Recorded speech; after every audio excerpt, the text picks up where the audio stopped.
Good morning, friends. Let us pray.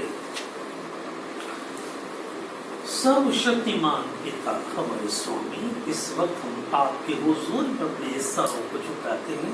धन्यवाद देते हैं कि बेशकीमती समय आपने मुझे दिया है और वो वचन जो मेरी समझ से परे है।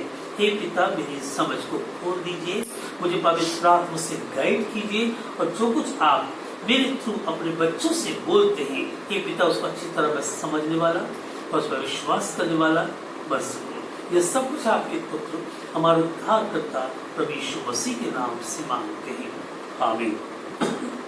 हमने पिछले समय देखा कि उन लोगों की जो लोग गलत काम करते हैं उनको सजा, लेकिन जो अच्छा कार्य करते हैं, ईश्वर से डरते हैं और हर मनुष्य का ध्यान रखते हैं, समाज के हित का कार्य करते हैं, उनको इनाम रखा जाएगा और परमेश्वर खुद उसको अप्रिशिएट करेंगे। आज का टॉपिक है आत्मिक मुकुट। बाइबल की भाषा में यदि हम हमारा जीवन एक तो सांसारिक जीवन होता है और एक आत्मिक जीवन है, spiritual life. In spiritual life में हमारे जीवन में कॉन्फ्लिक्ट होता है, अंतर्द्वंद चलता है। शैतान भी कई दिमाग में हमारे विचार डालता है और हमारे अपने आत्मिक जीवन के भी विचार होते हैं, टकराते हैं और उसमें हमें डिसीजन लेने होते हैं कि हम क्या करें। उस वक्त बाइबल कहती है हमको पवित्र आत्मा मिला है और पवित्र आत्मा ही हमें सिखाता है हमें क्या करना चाहिए। इसलिए हमें आत्मिक जीवन में वही करना चाहिए जो परमेश्वर पिता चाहता है, क्योंकि हम फाइनली परमेश्वर के बेटे और बेटियां हैं।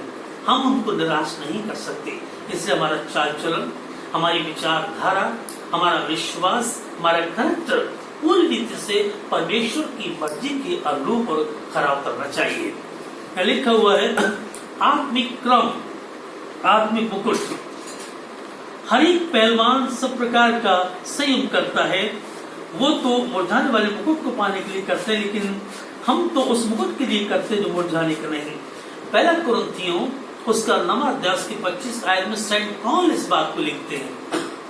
संसार दौड़ में भाग रहा है, वो पता नहीं क्या क्या चाहता है, लेकिन सेंट पॉल कहते हैं कि मैं तो उस दौड़ की तरफ लक्ष्य तरफ जा रहा हूं कि मुझे इनाम मिलेगा, वो मुझे इनाम मिलेगा और वो इनाम मुझे मुरझाएगा नहीं, वो हमेशा हमेशा के लिए मेरे पास रहेगा। इसलिए हम बस हर एक को समझदारी के साथ उन सब कार्यों को करना चाहिए जिसमें परमेश्वर पिता मुझे और आपको इनाम देगा, जिससे बाइबल बताती है। और ये इनाम हमारा शाश्वत इनाम होगा जो कभी हमसे छूटेगा नहीं। सारा संसार, सारी मनुष्य जाति देखेगी और ये इनाम मुरझाने वाला नहीं है।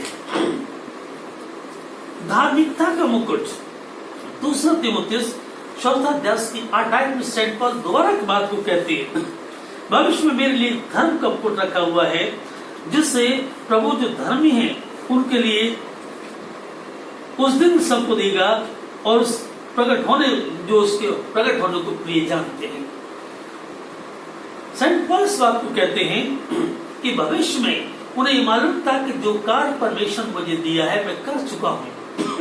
उन्हें आत्मा में विश्वास हो गया, इसलिए उन्होंने इस पत्र में लिखा कि भविष्य में मुझे परमेश्वर की ओर से एक मुकुट रखा गया है, धर्म का मुकुट रखा हुआ है, जिससे प्रभु जो धर्मी है उस दिन देंगे, जो और उन सबको देंगे जो उनके प्रकट होने को अच्छा जानते हैं, प्रिय जानते हैं। जीसस सेकंड कमिंग पर आएंगे, उनको जो लोग उनका इंतजार करते हैं, उनकी बाट जोते हैं, वैसे लोग को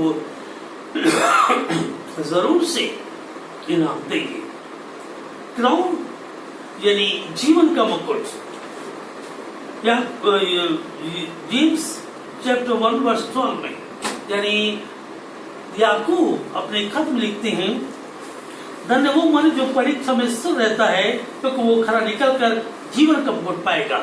संसार में बहुत से लोगों को शायद ये भी पता नहीं, वो जीवन संसार की बहुत सी एजुकेशन में आगे हैं, बहुत आगे हैं, लेकिन इन बातों को जो वो तुच्छ जानते हैं, ये ईश्वर की वाणियां हैं, ईश्वर का वचन है, और ईश्वर इस बात को अपने संतों के द्वारा कहलवाते हैं।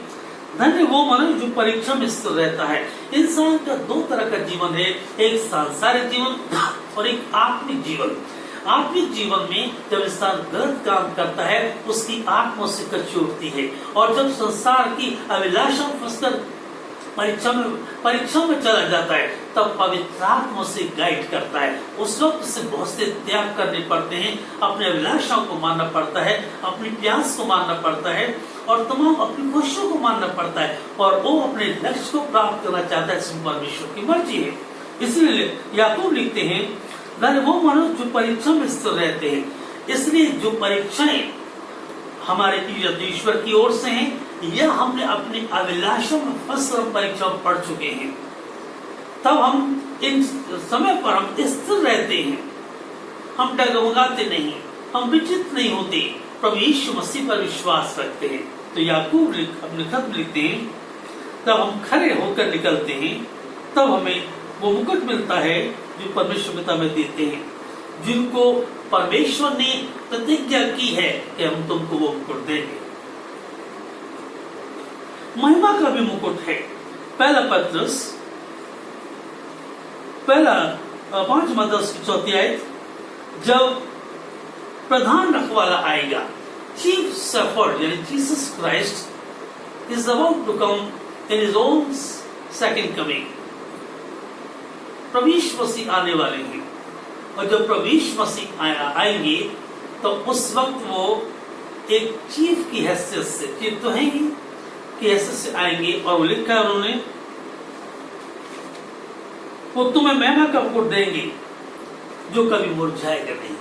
कई जगह इस बात का वर्णन पढ़ते हैं, और एक और जगह बात लिखा है, प्रकाशित बात 30:10 में, मैं शीघ्र आने वाला हूं। जीसस कहते हैं कि मैं शीघ्र अब आने वाला हूं। उन लोगों से पर विश्वास करते हैं, संसार के हर एक व्यक्ति से, कि तुम जो कुछ मैंने तुम्हें सिखाया है, वचन की बात है, ईश्वर की बात है, उनको अपने पास थामे रहो, ताकि मैं आऊंगा तब तुमको इनाम दूंगा। परमेश्वर आप सबको बहुत बहुत आशीष प्रदान करे।